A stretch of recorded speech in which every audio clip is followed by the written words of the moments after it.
All right. So we will continue where we left off last night, dealing with God messages to his people and our attitude in accepting it or rejecting it.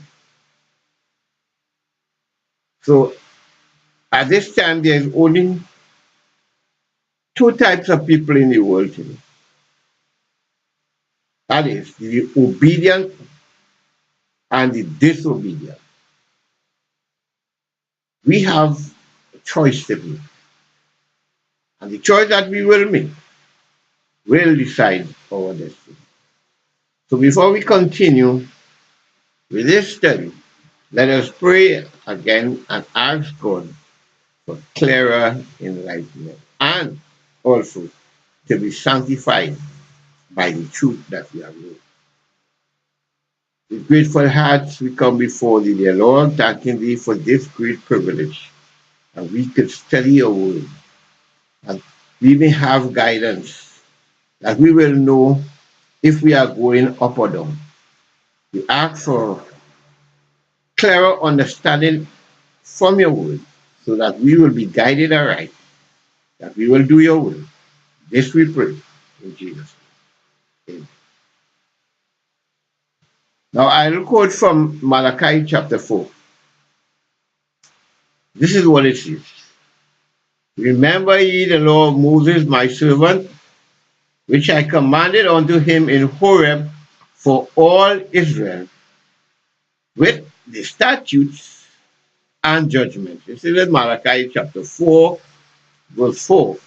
Verse 5 is saying, behold, I will send you Elijah the prophet before the coming of the great and dreadful day of the Lord. And he shall turn the hearts of the fathers to the children, and the hearts of the children to their fathers, lest I come and smite the earth with a curse. So Elijah's message is a heart-searching message, whereby the children will long to see the parents saved, and the parents will long to see their children saved. So it's a more like a family call at this time. And this is to happen before the great and dreadful day of the Lord. Remember, we were speaking of what the great and dreadful day is. Or we spoke also about the great tribulation, whereby the saints were killed. But in the time of trouble, or during the great and dreadful day of the Lord, all whose names are written in the book, according to Daniel chapter 12, they will be delivered. So the table has turned today. God will no longer allow his people to be pushed in a corner. So all we got to do is to be obedient unto his truth. And as the scripture says, remember ye the law of Moses thy servant. So the law is your schoolmaster. The law points out sin. Without the law, you will not know what sin is. So we must seek out God's law, all his guidance, that we may walk in his light.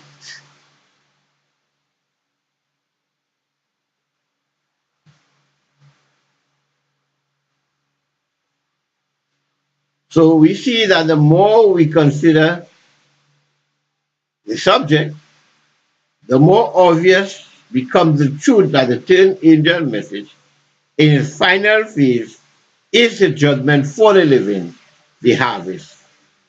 Plainly then, the work of Elijah is to give light on the judgment of the living.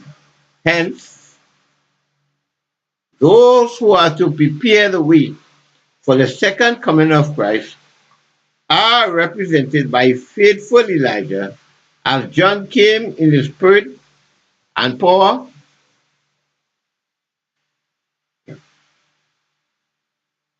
Yeah.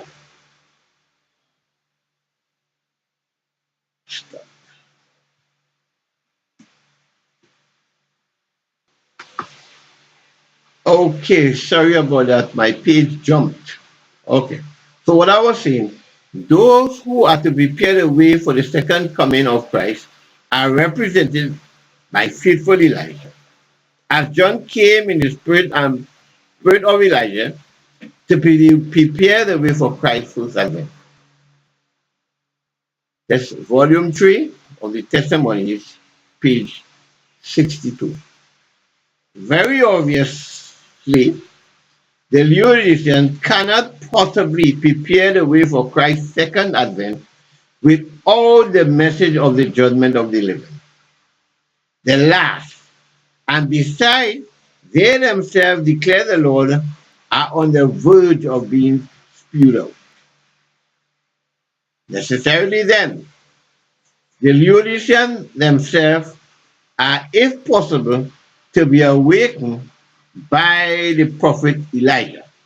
Least while dreaming of being rich, without his message, they perish in their sin, thus abide not in the judgment.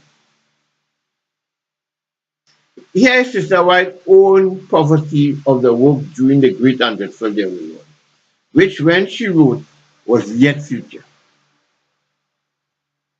The closing words of Malachi are a prophecy regarding the work that should be done preparatory to the first and second advent of Christ. Southern Watchman, March 21st, 1905. And again, the work of John the Baptist and the work of those who in the last days go forth in the spirit and power of Elijah to arouse the people from their apathy are in many respects the same. His work is a type of the work that must be done in this age. Christ is to come the second time to judge the world in righteousness. The messengers of God who bear the last message of warning to be given to the world are to prepare for Christ's second advent, as John prepared the way for the first advent. Same book, Southern Watchman, March 21st, 1905. In the hour of greatest peril, the God of Elijah will raise up human instrumentalities to bear a message that will not be silenced. Prophet and Kings, page 187. Also, she quote saying, let heaven guide. Prophecy must be fulfilled. The Lord says, behold, I will send you Elijah the prophet before the coming of the great and dreadful day of the Lord. Hear this. Someone is to come in the spirit and power of Elijah. And when he appears, men may say, you are too honest. You do not interpret the scripture in the proper way. Let me tell you how to teach your message. Testimony to Ministers, page 475 to 476. You can also get that same quote from Review and Herald, April 19, 1890. And again, this is the greatest danger of all, even of believers. Thus plain it is indeed that we are more to fear from within than from without. The hindrance to strength and success are far greater from the church itself than from the world.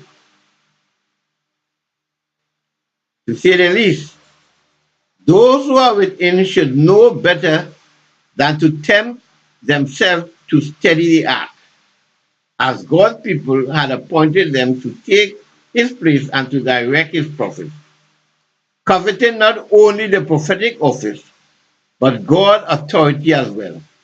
What an insult, not only to one's own intelligence, but also to God himself. We cannot fight for God as some people do.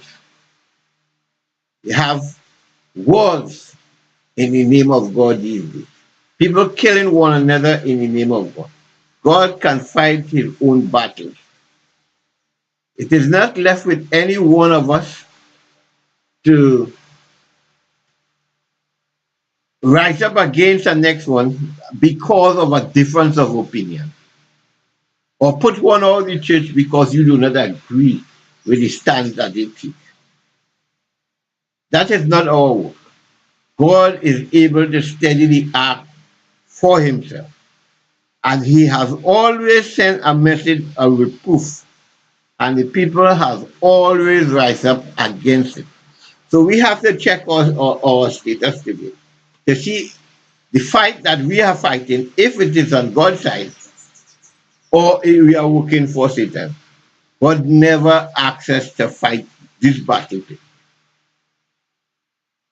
So from the light now streaming forth on this subject, you can see, brethren, as never before, we have come to life's most serious hour, a time in which we can no longer treat this matter lightly and indifferently, but in which we must ask God to lead us into his truth for this time.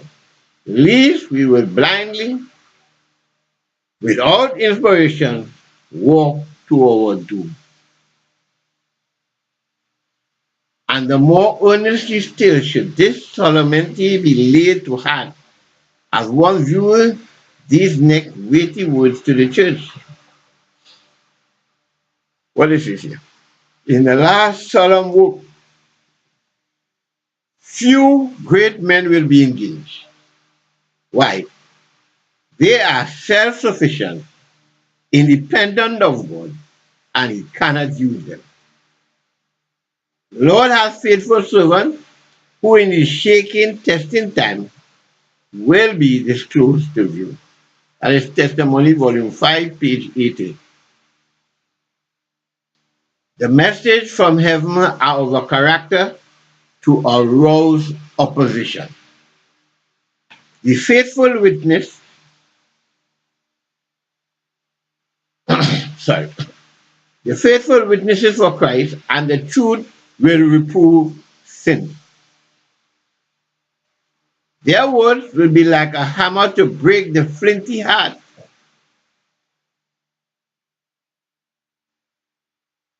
like a fire to consume the dross. There is a constant need for earnest, decided message of warning. God will have men who are true to duty. At the right time, he will send a faithful messenger to do a similar work, similar to that of Elijah. Volume 5, page 254.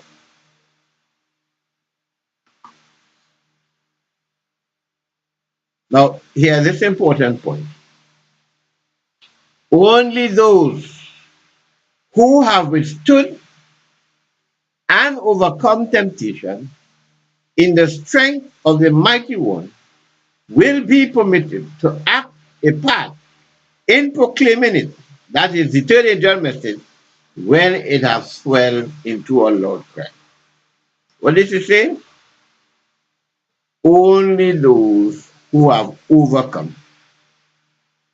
And in another place he said, only those who overcome will have a right to the tree of life. So it is of vital importance that we give up sin. And the power is able to keep us from falling. The same power that is keeping this universe in space, which was just placed there by the word. This same word is able to keep you and I from falling. All we got to do is to believe and act upon our belief by being obedient.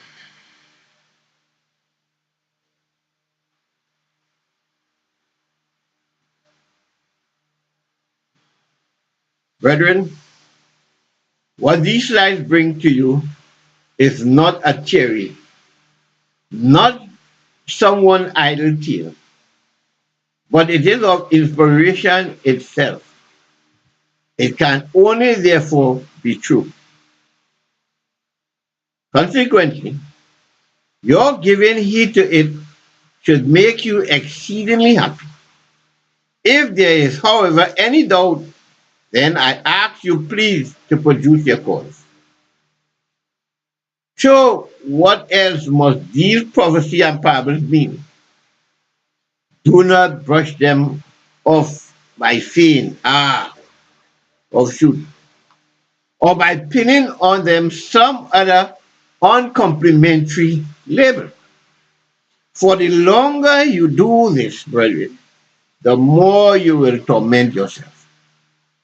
Consequently, all who respond to the Spirit call now at this late hour will actually realize that they have no time to waste on getting and spending and laying wasting their power, no time to waste on anything. Their only goal will be to finish the task assigned them by Him who called them to go to work in His vineyard. They will be fully conscious that there is a city prepared for them, a city whose builder and maker is God, and that ere long therein their whole being still thrilled to the triumphant acclaim. Mighty God, even the Lord, had spoken, calling, call the earth from the rising of the sun unto the going down thereof. Out of Zion, the beauty, the perfection of beauty, God had shined. Our God shall come and shall not keep silent. A fire shall devour before him, and it shall be very tempestuous round about. He shall call to the heaven from above and to the earth, that he may judge his people. Gather my saints together unto me, those that have made a covenant with me by sacrifice. And the heavens shall declare his righteousness, for God is judge himself. Psalm 50, 1 to 6. So great is the Lord, and greatly to be praised in the city of our God, in the mountain of his holiness. Beautiful for situation, the joy of the whole earth is Mount Zion on the side of the Lord. The city of the great king. God is known in his palace for a refuge. For lo, the kings were assembled. They passed by together. They saw it, and so they marveled. They were troubled and hasted away. Fear took hold upon them there, pain as a woman in travail. Thou breakest the ship of Tarshish with an east wind. As we have heard, so have we seen in the city of the Lord of hosts, in the city of our God. God will establish it forever. Also, he says, thy people also shall be all righteous. They shall inherit the land forever. The branch of my planting, the work of my hand, that I may be glorified. A little one shall become 1,000, and a small one a strong nation. I, the Lord, will hasten it in his time. Isaiah 60:21. These quotations, my friend, are plain and to the point. They are not cunningly devised fables. They all point out that the third angel is to do the harvesting, that the church will be purified, that the law cry is to be proclaimed by a pure ministry, that the church is to be fair as the moon, clear as the sun, and terrible as the army with banners. She is to go forth into all the world, conquering and to conquer. Prophet and Kings page 720. The choice is ours. What we do with what we have learned today.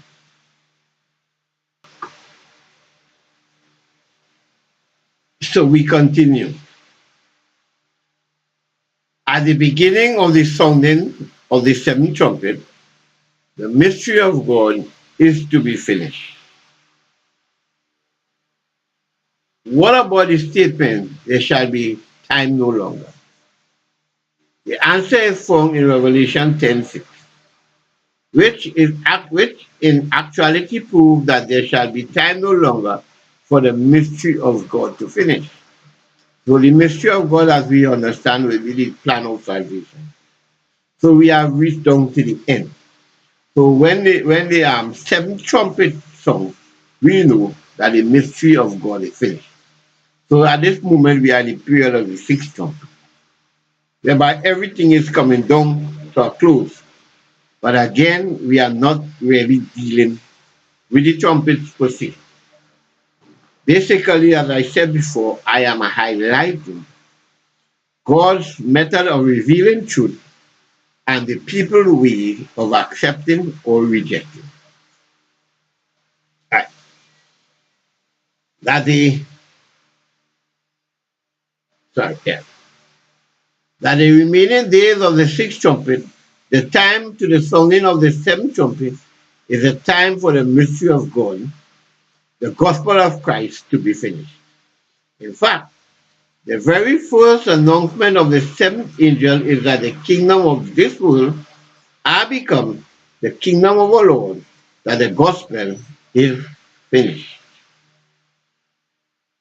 If the leaders in God's church at this present time should accept should accept the 11th hour call, it would be out of the ordinary. But should they reject it, God cannot start a new movement, for there is no time longer, or as it is, or there's time no longer. A new movement generally starts with a handful of people and requires years to develop, and after a time, corruption sets in. Consequently, he could never finish his work on earth with such a program. The word of the master figuratively, sorry, figuratively, figuratively declared that the leadership in the movement called in 1844 will reject the 11th hour call. For he says, those who are about to be hired were standing idle. That is, it was not those at work whom he hired. Now, you'll get this out of the parable of Matthew 20. I quote a lot from it before, but we're not going through the subject because if you notice the chart that I put up, it is all of them have a particular lesson to bring us right down to the end of time. So what you will notice that you're getting God's truth from different angles.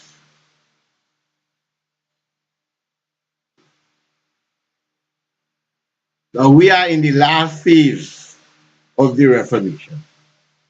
Now, and according to Revelation 18, 1 to 4, which I quote before and I will quote it again, and it says that after these things I saw another angel came down from heaven, having great power, and the earth was lightened with his glory. And he cried mightily with a strong voice, saying, Babylon the great is fallen, because the habitation of devils shall be, and is become the habitation of devils, and the hole of every false spirit, and a cage of every unclean and hateful bird. For all nations have drunk of the wine of the wrath of her fornication, and the kings of the earth have committed fornication with her, and the merchants of the earth are waxed rich through the abundance of her delicacy. And I heard another voice from heaven saying, Come out of my people, that ye be not partakers of her sin, and that ye receive not the plagues. These verses illustrate the separation that takes place in the so-called Christian world.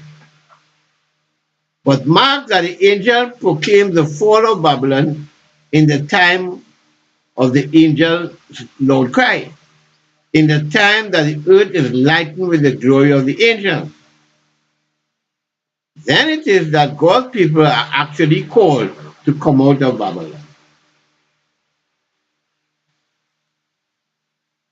Moreover, for God to call his people out of Babylon on account of sin means that he must bring them into a place where there is no sin, into his purified church, his kingdom, the place that is free from sin, and that is not in danger of the plagues. Plainly then, the purification of the church first takes place, and then are the rest of his people called out of Babylon. Remember now, this is the way in which the kingdom is to come. The church must be purified first, then you sound the Lord cry to call people out of Babylon. Today you will hear a lot of folks saying that they are sounding the Lord cry. Where are you taking the people to? When this scripture shows that every cage is full of sin, or how do you put it, unhateful birds. So there must be a cleansing first before you make the Lord cry. And the Lord cry will be proclaimed by a purified people. Not I just coming up with an idea and calling it Lord cry. Therefore, we must give earnest heed to the things which we have heard, lest at any time we should let them slip. For if the word of God spoken by angels was steadfast, and every transgression and disobedience receive a just recompense of reward, how shall we escape if we neglect so great a salvation? That's according to Hebrews 2, 1 to 3. Like I said before, the Lord has done everything possible already to save us from sin. So today it is left with us. We must live upright. We must obey the truth. Today is the just shall live by faith. We cannot continue asking for grace to continue in sin. The time has come whereby God must have a pure and a holy people. So the Lord has been calling his people in a most marked manner. He has revealed his truth. But the message and the messengers have not been received but despised. I long that those who have greatly needed the message of divine love will hear Christ knock at the door of the heart and let the heavenly guest enter. But at the heart of some, Jesus has knocked in vain. In rejecting the message given at Minneapolis, that was in 1888, men committed sin. By retaining for years the same hatred against God's messengers, by rejecting the truth that the Holy Spirit has been given urgent home, by making light of the messenger given, they are making light of the word of God. Every appeal rejected, every entreaty unheeded further. Further,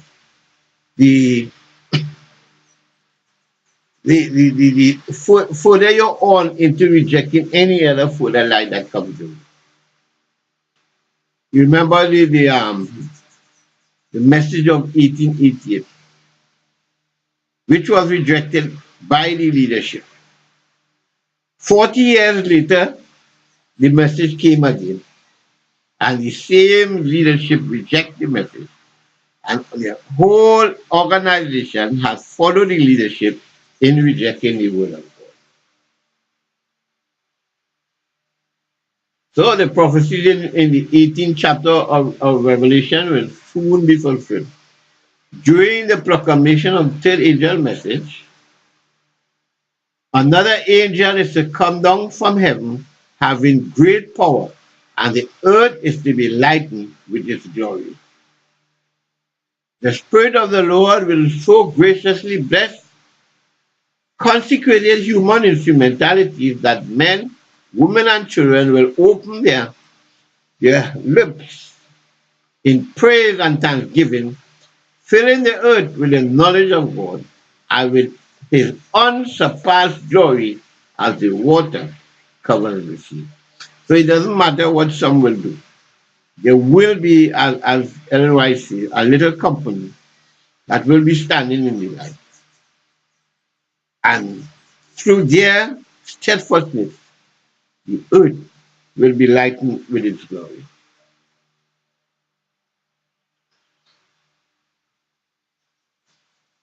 Isaiah's prophecy meets its fulfillment in the time of the sixth year, the time in which the Lord sits on the throne of his glory, not on the clouds, the throne before which he gathers all nations, whereupon the judgment will begin. The separation takes place, the saints' sheep are then put to his right, and the sinners' goats to his left. Matthew 25:32. When, when Christ comes to take the sins to heaven, the separation would have already taken place. Right? So today there is a separation right now, but in principle. He that serveth God and he that serveth him not. The prophet Joel declares, the day indeed was,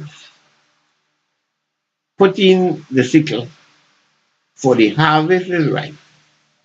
Come, get ye down, for the press is full, the fat overflows, for their wickedness is great. Multitude, multitude in the valley of decision. For the day of the Lord is near in the valley of decision. The sun and the moon shall be darkened, and the stars shall withdraw their shining, and the Lord also shall roar out of Zion, and utter his voice from Jerusalem, and the heavens and the earth shall shake, but the Lord will be the hope of his people and the strength of his children of Israel. That's Joel chapter 3, verse 13 to 16. These scriptures are not just put in the Bible to make up space. These are promises that we must believe. If you don't believe it, then you are saying God lies. He cannot do so. And to do so is to sin against the Holy Ghost.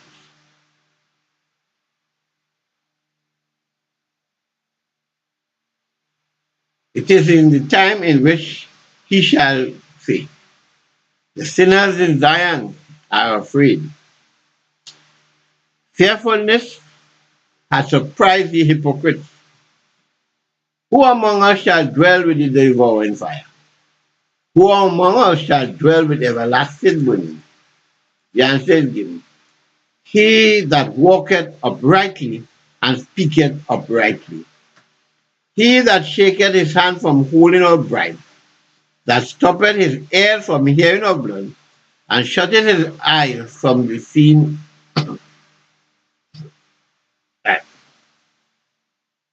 Sorry, let me go back a little bit. Some breath. And shutteth his eyes from seeing evil, he shall dwell on high. His place of defense shall be the munition of the rocks. Bread shall be given him, his water shall be sure. And the inhabitant shall not say, I am sick. The people that dwell therein shall be forgiven their iniquity. Isaiah 33, from verse 14 to 16 and verse 24. The sinners of Zion are first to cry to the rocks and to the mountains. Then will the proclamation of the great and dreadful day of the Lord go forth far and wide, saying, Hear ye that are far off, what I have done, ye that are near, acknowledge my might. Isaiah 33, verse 15. Now is the time to quit fooling ourselves, to make up our minds wholeheartedly, serve the Lord and Him alone. You may ask, how do I know that the great day of the Lord is almost here? Simply, I know it because the announcement of it is here already. And because the message of the marking that is foretold in Ezekiel chapter 9, the work of the judgment is already making its way throughout the Adventist world. I know it also because the material for the glory that follows immediately thereafter, the material that is to lighten the earth with its glory of the angel of the Lord cry, is already and waiting. So what happens then? The cry goes out to the whole denomination of Babylon, saying, Come out for my people, that ye be not partakers of our sin, and that ye receive not of the plagues. Revelation 18:4. God's people come out of Babylon to join his purified, sin-free church, his guileless servant, the 144,000, first fruits of the mountain of the Lord's house. Then it shall come to pass that from all nations will the saints flow unto it. For behold, darkness shall cover the earth, and gross darkness the people. But the Lord shall rise upon thee, that is upon the purified church, the mountain of the Lord, and his glory shall be seen upon thee. And the Gentiles shall come to thy light, and kings to thy brightness, to the brightness of thy rising. Lift up thine eyes round about and see, all they gather themselves together. They shall come to thee, thy sons shall come from far, thy daughters shall be nursed by thy side. Then shalt thou see and flow together, and thy heart shall fear and be enlarged, because the abundance of the sea shall be converted unto thee. The forces of the Gentiles shall come unto thee. The multitude of camels shall cover thee. The dromedaries of Midian and Ephah, all they from Sheba shall come. They shall bring gold and incense, and they shall show forth the praises of the Lord. All the flocks of Kedar shall be gathered together unto thee. The forces of the Gentiles, and that their kings may be brought. These scriptures show the promises of God that will take place before and during the Lord Christ. So it's up to us whether we will believe these scriptures will be be fulfilled. So according to Christ, that we must believe all that the prophet says. If we don't, he calls us fools. So what are we to do today? Accept God and his truth, because we have reached the time whereby sin must come to an end. God is not going to take no sinner with him into his kingdom. We already have the provision. He has given us his sanctuary truth so that we can live above sin. Like I said, the choice is ours. So when we do continue again, I will take us to 1929, the time when this message came. We will see the condition of the world as it was then and why it was necessary for a message at that particular time. And that this special message is life and death. The choice that we make after hearing this will decide our destiny. May God have mercy on us.